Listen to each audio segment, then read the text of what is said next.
बकरों की मंडियां लगनी शुरू हो गई हैं। अब आपको एक से एक नमूने नज़र आएंगे।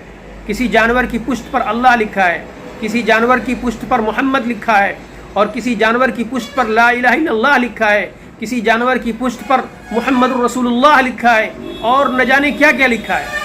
साल भर ये नमूने आपको नज़र नहीं आए थे, लेकिन अब नज़र आएंगे।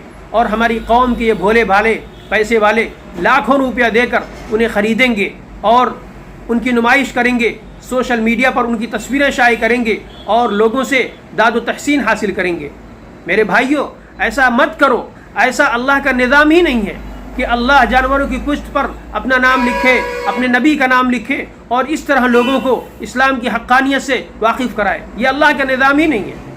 वरना ज़रूरत क्या थी अंबिया किराम अलैहिमुस्सलातु वस्सलाम को भेजने की और सहाबा किराम रिज़वानुल्लाहि अलैहिम अजमाइन को कुर्बानियाँ पेश करने की, और हर दौर में उलमा किराम की मुसलसल कोशिशों की ज़रूरत ही क्या थी।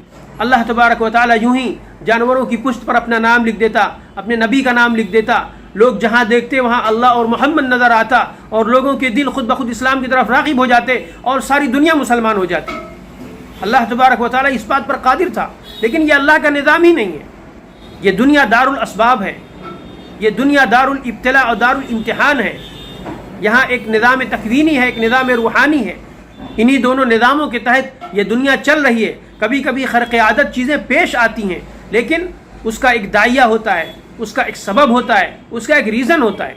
और अगर फ़र्ज़ कर लीजिए कि किसी जानवर की पुश्त पर वाकई अल्लाह लिखा हुआ है, वाकई मोहम्मद लिखा हुआ है, तो हमारे उलमा किराम ने साफ साफ लिखा है कि एक जानवर को गैर ज़रूरी तौर पर महंगे दामों में ख़रीदने से बेहतर है कि उन्हीं दामों में अगर एक से ज़्यादा जानवर मिल जाते हैं और फरबा और तंदुरुस्त हैं तो उनकी कुर्बानी की जाए। क्योंकि अल्लाह के रसूल सल्लल्लाहु अलैहि वसल्लम ने फरमाया कि कुर्बानी के दिनों में कुर्बानी के जानवर के खून बहाने से ज़्यादा अल्लाह तबारक व तआला को कोई और अमल पसंदीदा नहीं है।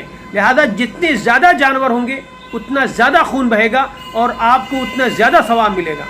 एक बात तो ये हो गई कि एक जानवर को गैर ज़रूरी तौर पर महंगे दामों में ख़रीदने से ज़्यादा बेहतर है कि उन्हीं दामों में कई जानवर ख़रीद लिए जाएं और उन्हें अल्लाह की राह में क़ुर्बान कर दिया जाए। दूसरी चीज़ ये है कि अगर आप एक जानवर को महंगे दामों में ख़रीदते हैं और उसकी नुमाइश करते हैं, लोगों को दिखाते हैं, तो ये रियाकारी है, ये नामनमूद है। और अल्लाह तबारक व तआला ने साफ साफ कुरान करीम में फरमा दिया, लन यनालल्लाह लुहूमुहा वला दिमाउहा वलाकिन यनालुहु तक़वा मिनकुम, कि अल्लाह तबारक व तआला को इन जानवरों के गोश्त और इन जानवरों के खून नहीं पहुँचते, बल्कि अल्लाह तबारक व तआला को तुम्हारा तक़वा पहुँचता है। यानी तुम्हारे दिल में अल्लाह का जो खौफ है, अल्लाह का जो डर है और अल्लाह से जो मोहब्बत है और जिस जज्बे से आप कुर्बानी कर रहे हैं वो अल्लाह को पहुँचता है। अल्लाह तबारक व तआला को जानवरों का गोश्त पोस्ट और ये खून और उसकी हड्डियाँ नहीं पहुँचती, बल्कि अल्लाह तबारक व तआला को तुम्हारा तक़वा पहुँचता है। लिहाजा लाखों रुपये का जानवर ख़रीद कर और उसकी नुमाइश करके और रियाकारी करके अपनी कोशिश ज़ाय मत कीजिए, अपनी कुर्बानी बेकार मत कीजिए, कुर्बानी के सवाब से अपने आप को महरूम मत कीजिए। तीसरी चीज़ यह है कि जो लोग ऐसा करते हैं और जानवरों की पुश्त पर अल्लाह या मोहम्मद या कुछ और लिखते हैं, वो लोगों को धोखा देते हैं। और हदीस पाक में साफ साफ आता है, मन गश्शना फलैसा मिन्ना, जो शख्स हमें धोखा दे यानी मुसलमानों को धोखा दे वो हम में से नहीं है।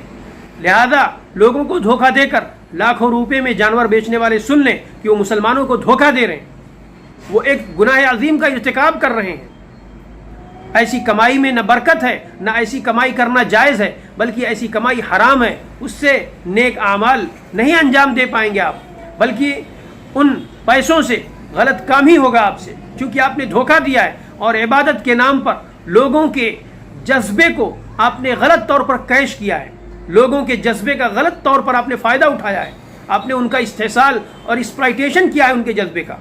चौथी चीज़ ये है कि जो लोग ये समझते हैं कि वो जिस जानवर पर अल्लाह और मोहम्मद लिखा होता है या कोई और दीनी चीज़ लिखी होती है और उसे महंगे दामों में ख़रीदते हैं और ये इश्क़ रसूल की वजह से करते हैं या हुब्ब खुदावंदी की वजह से करते हैं, तो वो साफ साफ सुन लें कि अगर वाकई आपके दिल में अल्लाह और उसके रसूल की मोहब्बत है तो आपको वो करना चाहिए जो अल्लाह और उसके रसूल की मर्ज़ी है।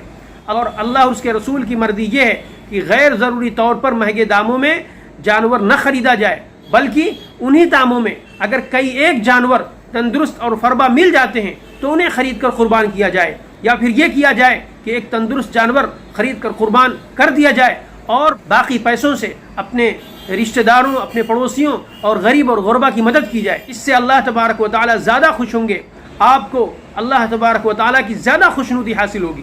میرے بھائیوں، قربانی ایک عبادت ہے، عبادت کو عبادت کی طرح ادا کیا جاتا ہے، عبادت کے تقاضوں کے ساتھ عبادت کی جاتی ہے۔ عبادت میں اگر ریاکاری شامل ہو، عبادت میں اگر خواہش نفس شامل ہو تو پھر وہ عبادت عبادت نہیں رہ جاتی ہے، وہ عبادت انسان کے لیے وبال جان بن جاتی ہے۔ کل روز قیامت اس ریاکاری والی عبادت کی وجہ سے آپ کو نقصان اٹھانا پڑ سکتا ہے۔